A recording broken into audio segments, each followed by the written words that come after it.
کیا مرنے کے بعد شکل کا بگڑ جانا کیسا ہے؟ کوئی فرق نہیں پڑتا میرے بھائی، یہ کوئی کرائٹیریا نہیں ہے. شکل کو بگڑنا چھوڑ دیں، لوگوں کے چیتھڑے اڑ جاتے ہیں بم دھماکوں میں، ایئر کریش کے اندر. صحابہ کرام کتنے طاعون کے مرض میں شہید ہوئے ہیں، طاعون کے مرض میں اتنے موٹے موٹے پھوڑے پورے جسم پہ نکلتے ہیں. یہ کوئی کرائٹیریا نہیں ہے. کوئی ٹائلٹ میں مر جاتا ہے اور کہتے ہیں جی یہ اس کا کرائٹیریا ہے کہ اس کے غلط ہونے کا.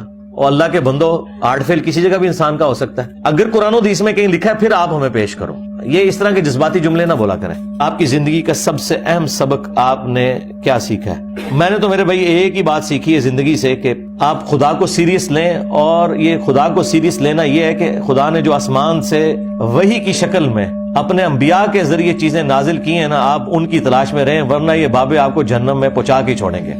ہاں، اور میری زندگی کا جہاد بھی ان بابوں کے خلاف اسی لیے ہے. انہوں نے ہمارے آباء و اجداد کو گمراہ کن نظریات کے اوپر لگایا اور وہی سے دور کیا. میری زندگی کا نچوڑ یہ ہے، اور یہی میں سب کو سکھاتا ہوں کہ وہی کے ساتھ جڑیں، کیونکہ انسان کی عقل کی تکمیل وہی کے بغیر نہیں ہو سکتی. ہمارے علاقہ کے پیر کہتے ہیں کہ ابھی آپ کی عمر دین اسلام پڑھنے پڑھانے والی نہیں ہے. میری عمر 19 سال ہے. اچھا جی، پیر پکڑنے والی عمر ہے، پڑھنے پڑھانے والی نہیں ہے. اچھا یہ لوگ آپ کو کہتے ہیں قرآن و حدیث ڈائریکٹ نہ پڑھنا گمراہ ہو جاؤ گے. آج تک کسی نے کہا فضائل اعمال ڈائریکٹ نہ پڑھنا گمراہ ہو جاؤ گے. تو یہ آپ کو بتانا چاہ رہے ہیں کہ قرآن و حدیث یعنی جس رب نے ہمیں قرآن دیا اسے اپنی بات اپنی مخلوق کو سمجھانی نہیں آئی ہے. ہمارے مولوی اتنے اچھے طریقے سے سمجھاتے ہیں کہ ان کی کتاب پڑھ کے آپ گمراہ نہیں ہو سکتے، اللہ کی کتاب سے گمراہ ہو سکتے ہیں. یہ مطلب نکلتا ہے اس کا سیدھا سیدھا. آپ فیصلہ کریں یہ لوگ مسلمان کہلانے کے حقدار ہیں، اور میں کتنا شریف انسان ہوں کہ میں ان کو مسلمان سمجھتا ہوں، ان کے پیچھے نمازیں پڑھتا ہوں. میرا یہ دعویٰ ہے کہ مجھ سے زیادہ نرم ہی کوئی نہیں ہے. آپ نے ہر فرقے کے ساتھ وقت گزارا ہے، تو آپ شیعوں کے قریب آ کے انہیں کیوں نہیں جانتے، ان کے عقیدے کیا ہے؟ میرے سے زیادہ شیعہ کو کون جانتا ہے؟ آپ کے سنیوں کے مولویوں کو نہیں پتا تھا شیعہ کیا ہے، اور شیعہ کو نہیں پتا تھا سنی کیا ہے. دونوں کو بتا دیا. آج بھی آپ نے سن لی ویڈیو. جن لوگوں نے اپنے دین میں فرقے بنا لیے ان کا معاملہ اللہ کے سپرد. امام بخاری امام مسلم کا تعلق سنی فرقے سے تھا. اس بارے میں آپ کا کیا خیال ہے؟ سنی فرقے سے نہیں تھا، سنی منہج سے تھا. ہاں جی بالکل. سنی فرقہ وہ ہوتا ہے کہ جو بخاری مسلم پڑھنے کو کہتا ہے کہ آپ نے ڈائریکٹ نہیں پڑھنا، آپ گمراہ ہو جاؤ گے. ہاں، ایک اہل حدیث بیچارے بچے ہوئے تھے اس فتنے سے، وہ بھی ہمارے اس پلیٹ فارم کی برکت کہہ لیں. یہ تو برکت ہی تھی، ان پہ نحوست پڑھ کے نازل ہو گئی. بارش تو رحمت ہی ہوتی ہے، گندگی کے ڈھیر پہ پڑے تو تعفن پھیلتا ہے، اور دوسری زمین پہ کھیت اگاتے ہیں. تو وہ ان کے ڈھیر کے اوپر جب یہ ہمارے پلیٹ فارم کی بارش پڑی ہے تو ان کا تعفن بھی باہر نکلا ہے، اور آپ کو پتا چل گیا کہ یہ بھی کوئی سنی منہج کے اوپر نہیں ہے، یہ سنی فرقے میں ہے. اللہ ہمیں سنی اور شیعہ فرقوں سے بچائے، ہاں، اور ہمیں مسلم مارے، آمین. میرے والد صاحب ستاروں پر بہت زیادہ یقین رکھتے ہیں، تو ان کو اس طرف سے کیسے ہٹایا جائے؟ علم نجوم والی میری ویڈیو دکھائیں، اس میں واضح حدیث ہے، بخاری مسلم میں حدیث ہے.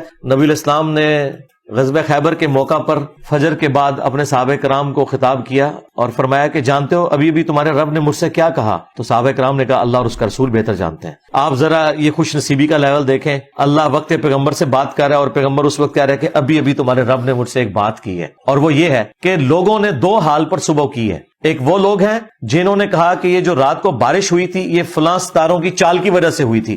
ان لوگوں نے اپنے رب کے ساتھ کفر کی حالت میں صبح کی ہے، اور شیطان پر ایمان لاتے ہوئے اور ستاروں پر ایمان لاتے ہوئے. اور دوسرے وہ ہیں جنہوں نے کہا یہ اللہ کی وجہ سے بارش ہوئی ہے، وہ اللہ پر ایمان لانے والے ہیں.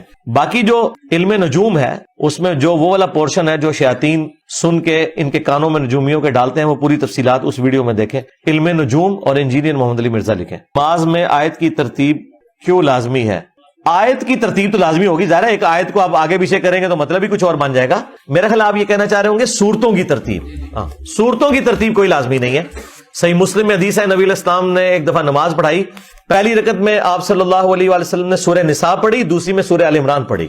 تو ترتیب آگے پیچھے ہونے سے نہ تو سجدہ صاحب واجب ہوتا ہے نہ گناہ ہے. مغرب کے ساتھ عشاء کی نماز ہو سکتی ہے بغیر اذان کے. جب جمع کریں گے ایک اذان اور دو اقامت ہوں گے. بغیر اذان کے بغیر عشاء کو نماز نہیں ہو سکتی. اذان کے بغیر نہیں، اذان ایک ہوتی ہے نا، جب نمازیں جمع ہوتی ہیں تو اذان ایک ہی ہوتی ہے. یہ تو سب کا اتفاق ہے. حج کے موقع کے اوپر بھی ایک ہی اذان ہوتی ہے، ظہر و عصر کی بھی اور مغرب اور عشاء کی. محدود زندگی میں کیے گئے جرم کی سزا لامحدود زندگی تک کیوں ہے؟ جی اس کا جواب آج آ چکا ہے. یہ صرف شرک کے لیے، باقی کسی کے لیے نہیں. صحیح حدیث اور صحیح اسناد والی حدیث میں کیا فرق ہے؟ یہ فرق اس دن سے آیا جب سے بنو امیہ ننگی ہوئی ہے. ہاں، پہلے یہ فرق کوئی نہیں ہوتا تھا، وہ اس طریقے سے ہے ہی نہیں تھا.